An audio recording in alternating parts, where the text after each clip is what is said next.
Hi everyone, tingnan natin kung ano mensahe ng Panginoon para sa ating lahat.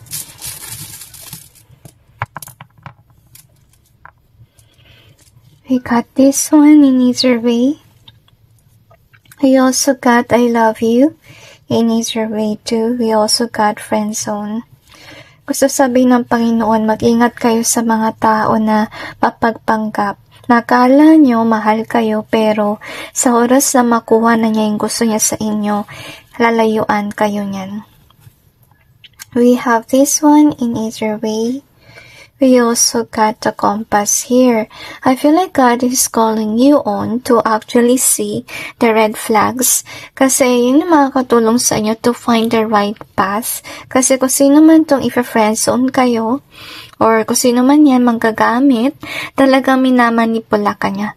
Okay? To fall under his or her trap. Baka scammer, iba sa inyo. You're dealing with a scammer.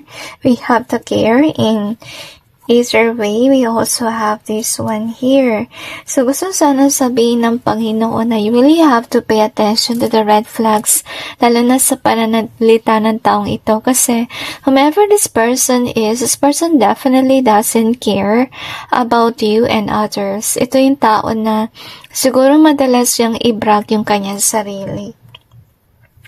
We have the Kiss in Easier Way, and we also got the Alone in reverse. Okay, iba sa inyo kumakapit sa taong ito, maybe because of the reason na ayaw nyo maging alone.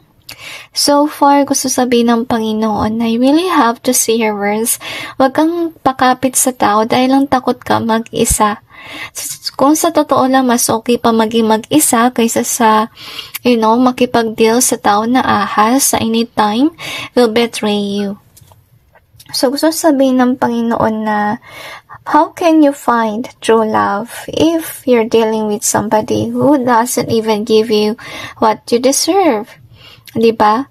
So, kung patuloy kayo naakapit sa maling tao, mangyayari niyan, syempre, it actually closes the door towards new opportunities. So, gusto sabihin ng Panginoon na if you want something new, then let go of what doesn't serve you. At saka observe ka sa red flags para hindi ka ma-fool ng taong ito, okay?